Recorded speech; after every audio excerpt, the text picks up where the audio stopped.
su Mestre e dintorni, decine gli interventi dei vigili del fuoco, blackout e proteste di commercianti e residenti, protezione civile al lavoro e c'è chi va per le strade con la canoa. L'acqua non ha risparmiato nemmeno il Pallasport Taliercio, dove proprio ieri è stata presentata la nuova stagione della squadra maschile, danni in stanze, spogliatoi e sala VIP. Anche Spinea in ginocchio per la pioggia, decine di auto finite sott'acqua, garage scantinati allagati, disagi anche a Mira, Mirano e Santa Maria di Sala. Il sindaco, situazione critica. Zaia dichiara lo stato di emergenza regionale, tecnici al lavoro per un primo censimento dei danni, ancora occhi verso il cielo, allerta gialla fino a domani. Investito in bici a Santa Maria di Sala, in fin di vita il bimbo di 6 anni, travolto sulla Noalese dove il piccolo stava pedalando assieme alla mamma 36enne, rimasta illesa. Il 17 agosto un 66enne, noto avvocato umbro in vacanza a Caorle, era negato poco dopo essere entrato in acqua. Indagato il banino che secondo l'accusa non si mosse in tempo per il salvataggio. Luogo simbolo della guerra fredda che rinasce con un nuovo significato è la parabola del sito 5 di Peseggia di Scorzè, l'ex base missilistica oggi trasformata in un palcoscenico per concerti e ritrovo della comunità.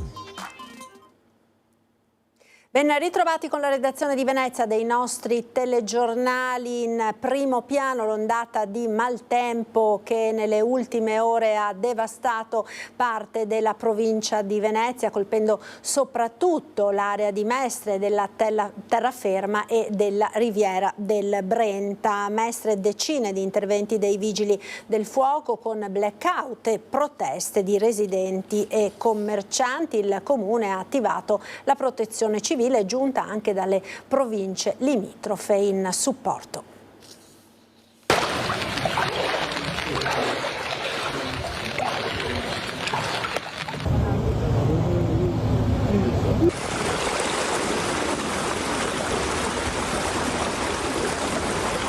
È stato un risveglio drammatico per Mestre e dintorni dopo la pioggia incessante che in poco tempo ha allagato strade, marciapiedi, garage scantinati. Bissuola, Carpenedo, Zelarino, Marghera, Corso del Popolo completamente allagato. Anche in via Bosso, a Mestre, l'acqua ha invaso le zone più basse. Per fortuna siamo riusciti a tirar fuori le macchine, le moto, tutte le cose veramente importanti, perché l'acqua continuava a salire. Siamo usciti, quando sono uscito per portare fuori la moto, ho visto che il piazzale del parcheggio proprio vicino a casa mia era strapieno d'acqua, sopra i marciapiedi, e nella discesa per scendere ai nostri garage scendeva una cascata, sembrava una cascata d'acqua e continuava a premere, spingeva nei nostri garage. E siamo riusciti a tirar fuori tutto quello che siamo riusciti a tirar fuori. Una situazione mai vista prima, continua. È successo che qualche anno fa che è venuta un po' d'acqua, ma niente a confronto di adesso, qualche centimetro, ma veramente incredibile, sono rimasto sbigottito quando sono sceso e continuava a salire, è stato veramente dura, insomma, è stato veramente un brutto momento. L'acqua era ovunque. L'acqua era sopra il marciapiede, l'unico posto asciutto era qui dove abbiamo messo le moto, era l'unico posto dove non c'era acqua, tutta l'acqua del piazzale scendeva nella discesa qua e faceva una cascata e entrava tutta nei nostri garage. Il garage allagato, l'acqua fino a 50 centimetri più o meno giù e effettivamente questo piazzale era completamente pieno d'acqua, tanto che le macchine avevano l'acqua a metà delle ruote, quasi a livello delle porte, insomma è mancato poco che l'acqua andasse dentro le porte. Qualcuno in un'altra zona ha addirittura pensato di attrezzarsi con remi e canoa per potersi spostare. Grossi disagi anche a Favaro e Campalto, con via Gobbi allagata dalla rotatoria di via delle Felci. Sono intervenuti anche i Rangers per aiutare i residenti e i commercianti, come il titolare del panificio da Luca che ha rivolto un messaggio alle istituzioni.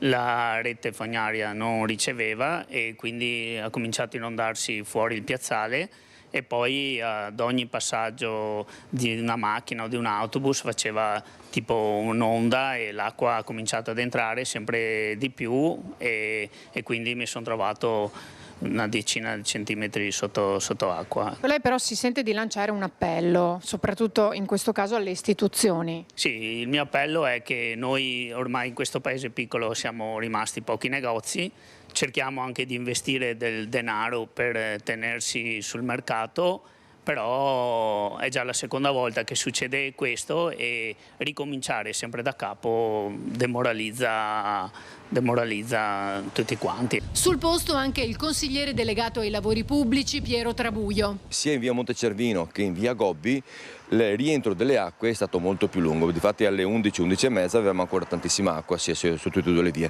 quindi ritengo che sì, sia l'acqua che è stata molto importante come quantità, però ritengo che abbiamo anche un ulteriore problema sui sottoservizi, quindi o un problema di sottodimensionamento delle infrastrutture o un problema di intasamento delle linee, quindi ritengo che sia il caso di fare una verifica più precisa e puntuale per quanto riguarda questi punti più critici che abbiamo individuato. E l'acqua non ha risparmiato nemmeno il Palasport Taliercio, dove proprio ieri era stata presentata la prima squadra maschile, danni in stanze, spogliatoi e sala VIP. Anche il Palasport Taliercio completamente allagato sia nella parte esterna che in quella interna, con gli uomini della protezione civile al lavoro per ore. Solo poche ore prima era stata presentata la nuova stagione della squadra maschile dell'Umana Reyer e nei prossimi giorni toccherebbe a quella femminile, ma ora bisogna fare i conti con i danni provocati dall'acqua che fortunatamente non ha raggiunto il campo. Il Taliercio purtroppo è un po' scavato, per cui è un po' interrato e giustamente tutto l'anello, per cui uffici, palestra, area VIP, negozio è andato tutto sott'acqua, con danni ingenti e adesso i prossimi giorni saranno giorni in cui faremo la conta dei danni e poi si provvederà al ripristino e al contatto di tutti i fornitori. Purtroppo i danni sono tanti e più che altro non abbiamo, siamo ancora senza corrente elettrica, per cui dentro è ancora buio, non si riesce a fare un conto e vedere veramente com'è la situazione. Speriamo in serata di riuscire a ripristinare questo guasto elettrico, perché la cabina elettrica, tutto è finito sott'acqua e anche Enel sta lavorando per ripristinare e speriamo di poter i prossimi giorni mettere tutti in condizione di poter lavorare. Insomma, è il caso di dire duri i banchi. Duri banchi, sì, questo motto sì, è il nostro motto, per cui sicuramente non ci facciamo spaventare, nei prossimi giorni lavoreremo sodo più di prima e siamo sicuri di poter ripartire alla grande, come sempre. Ed ora il punto della situazione con il vice sindaco e assessore alla protezione civile del Comune di Venezia, Andrea Tomaello. Ben 11 le squadre della protezione civile operative per quasi una sessantina di volontari operativi sul territorio, 200 sono state le chiamate arrivate al DIME nel servizio del Comune di Venezia e più di 250 al servizio invece dei vigili del fuoco. La Regione del Veneto ha dichiarato lo stato di emergenza regionale, stiamo già facendo un primo censimento dei danni, invitiamo tutti i cittadini naturalmente a seguire le informazioni. Un'area, quella di Mestre, via Torino, dove sono caduti circa 180 mm di acqua in poche ore, che si è salvata perché ha una vasca di accumulo inaugurata qualche anno fa, mentre purtroppo l'area della Bissuola ha una vasca di accumulo che sarà pronta per fine anno e cercherà di risolvere questi problemi che hanno messo in crisi questo territorio. Opere importanti ma che richiedono anche soldi e che richiedono tempo. La speranza è quella che i lavori finiscano prima possibile e che poi si possa naturalmente dai prossimi anni evitare questi danni che hanno causato tanto disagio ai cittadini. Anche Spinea è in ginocchio dopo la bomba d'acqua caduta all'alba, decine di auto finite sott'acqua, garage scantinati, allagati, pesanti disagi e danni anche nei comuni di Mira, Mirano e Santa Maria di Sala.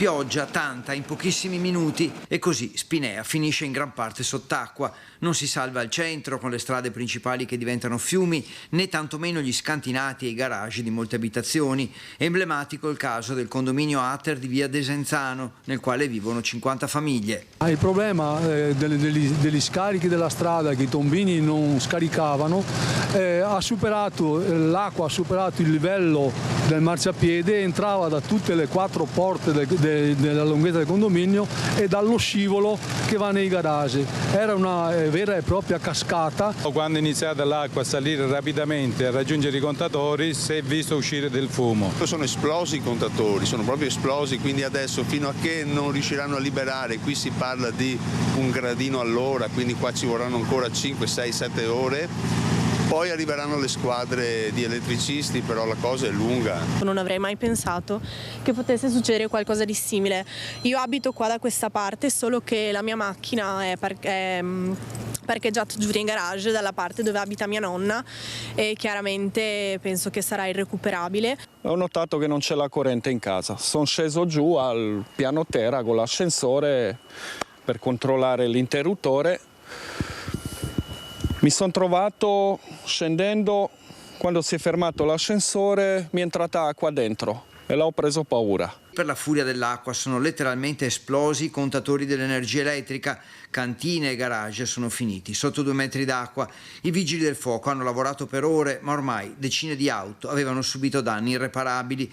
Stessa cosa al villaggio dei Fiori, in via Solferino, in via Capitanio, chiusa dai carabinieri. Stamattina alle 7, 7 e mezza, 8 ha iniziato a crescere, come che sta crescendo ancora a tuttora. Sta crescendo ancora? Sì.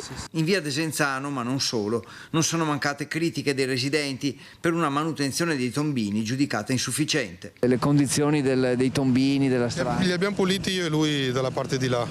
Li abbiamo puliti 5 e da quando li abbiamo puliti è scesa l'acqua subito praticamente. Un po' più di manutenzione avrebbe aiutato. Fosse stata la manutenzione probabilmente forse qualcosa succedeva, ma non a questi livelli. Effettivamente l'acqua è stata tanta, però c'è da sottolineare che forse un po' di incuria c'è, perché i pozzetti qua non ricevevano per niente dell'acqua piovana, quindi infatti è un problema soltanto su questa via, quindi sicuramente c'era da fare più manutenzione. È un'emergenza, la bomba d'acqua come si suol dire ultimamente, ma c'è tanta mancanza di prevenzione e manutenzione.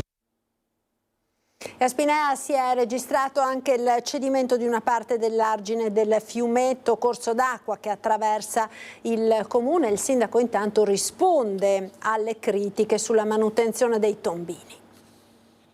Allagamenti e un albero caduto in via Roma nel centro di Spinea, al lavoro le squadre della protezione civile a fianco dei vigili del fuoco e delle forze dell'ordine, sindaco e vice sindaco impegnati dall'alba a monitorare le situazioni più delicate. Il primo cittadino risponde così alle critiche dei residenti sulla manutenzione dei tombini. Non dipende molto dalla manutenzione, l'acqua quando il ricimento è a questi livelli ritorna nelle condutture, quindi non riesci a scaricare l'acqua, per cui sì, delle volte qualcuno dice sì, non si puliscono gli scoli, ma quando gli scoli non riescono più a scaricare non c'è molto da fare. A Spinea la situazione è grave, è difficile rispondere in fretta a tutte le richieste dei residenti. E la situazione è molto grave, abbiamo zone che voi avete già visto, che sono state già viste come via Desenzano, il villaggio dei Fiori, ci sono dei grandi condomini che hanno i garage completamente allagati, ci sono allagamenti un po' dappertutto. Si sono verificati inoltre un paio di cedimenti dell'argine dello scolo Fiumetto nei pressi del ponte che collega Piazza Cortina. È ceduto l'argine un paio di punti, perché il livello è stato così alto, adesso è sceso di una cinquantina di centimetri, ha portato via i bordi del Rio, e alcuni ponti erano addirittura con l'acqua che toccava il ponte. Insomma, questo è un ponte un po' più alto, ma più in fondo ce ne sono di altri un po' più bassi, e quindi veramente è una situazione critica. È stato aperto il COC, centro operativo comunale, con la città metropolitana e la prefettura. un evento mai visto negli ultimi 30 anni. Si sta lavorando per emergenza. Per le emergenze più gravi, andando man mano quelle che possono magari anche essere critiche per le persone, perché magari persone che possono avere problemi di mobilità, siamo cercati di intervenire subito. Adesso man mano stiamo intervenendo nelle problematiche non meno gravi, ma da un certo punto di vista meno critiche. Squadre di protezione civile anche da Montebelluna, Cona, Loria, Zero Branco, Spresiano, Nervesa della Battaglia, Preganziola in supporto dell'Associazione Nazionale Alpini. Situazione critica anche a Mirano e a Cavin di Santa Maria di Sala, mentre a Mira si è verificato il record di pioggia caduta della provincia di Venezia, oltre 180 mm contro i 101 di Mestre, i 103 di Padova e gli 81 della Bassa Padovana.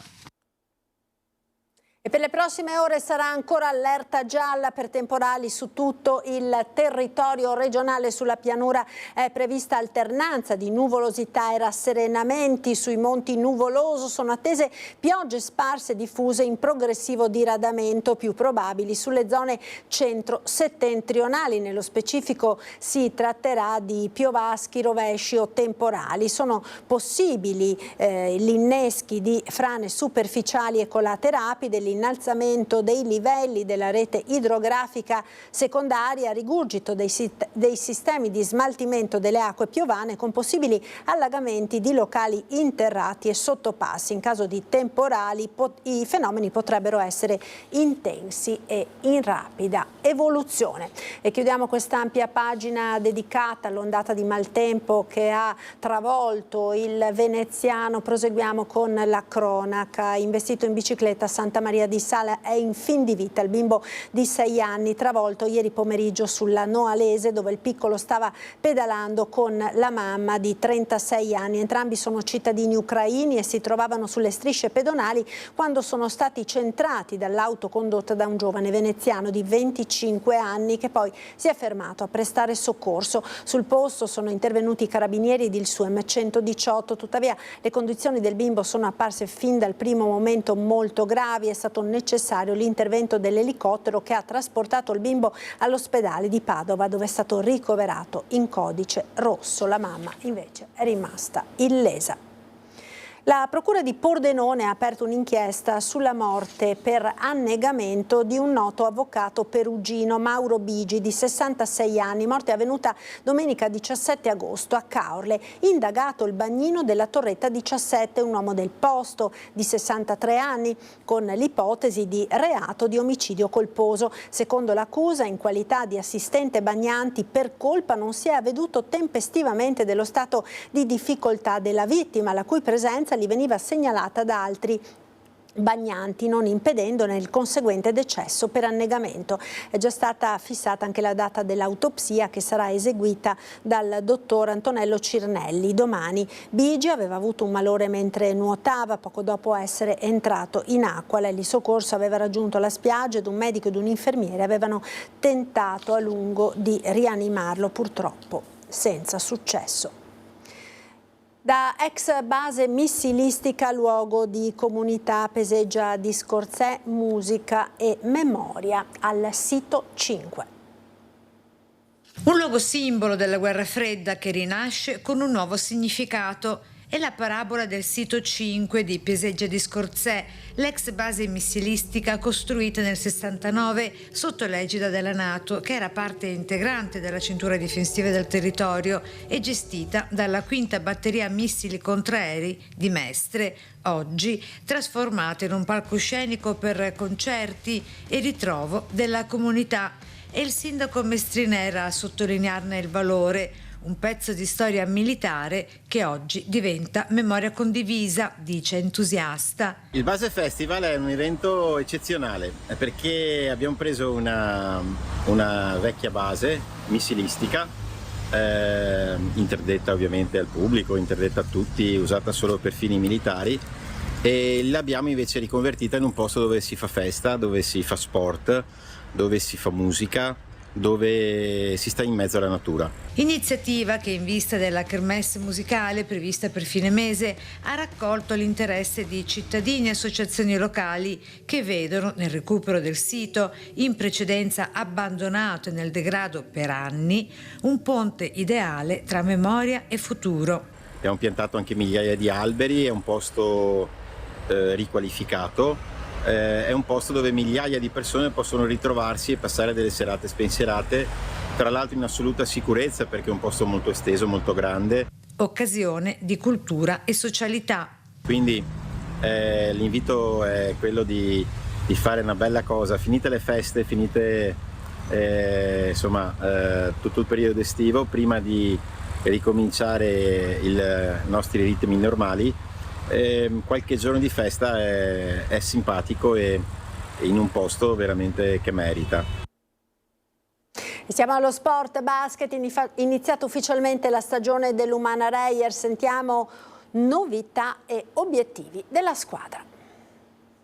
Iniziata ufficialmente la stagione 2025-2026 dell'Umana Reyer. Agli ordini di coach Neven Spaia e del suo staff, infatti, si è radunata al Palasport Aliercio la prima squadra maschile al gran completo, a eccezione dei 2 giocatori ancora impegnati con le rispettive nazionali. Abbiamo cominciato noi allenatori a lavorare forte, preparare questa stagione che speriamo che va a essere molto più buona che questa che è passata. Soprattutto ci sono tanti nuovi giocatori, tante nuove idee, anche strategia di scegliere giocatori, abbiamo cambiato un po' di idee, dunque come sempre vogliamo essere sempre in avanti. Quest'anno abbiamo cambiato molto, la società è andata molto sul mercato, penso che abbiano fatto un ottimo lavoro. Fra poco inizieremo con tantissima energia, con ottimi propositi per cercare di migliorarci,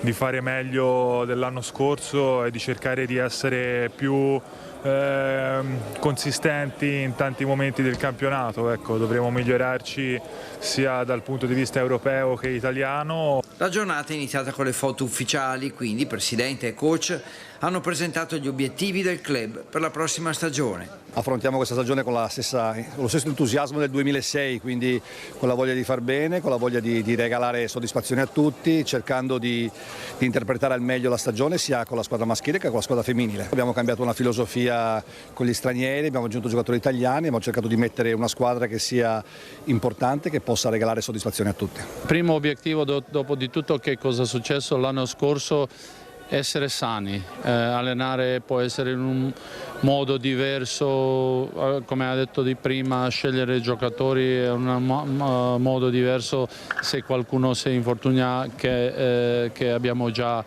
cambio preparato, tante piccole cose. Quindi cena di squadra a Mestre, compresi i giocatori aggregati dal settore giovanile, Macri, Corato, Eramo e Favaretto, a testimonianza del forte legame tra la prima squadra e il vivaio Oro Granata. Primo appuntamento, il ritiro di Falcade. Ed è tutto da Venezia, grazie per essere stati con noi. Subito dopo la sigla, il consueto appuntamento con le previsioni del tempo. Arrivederci.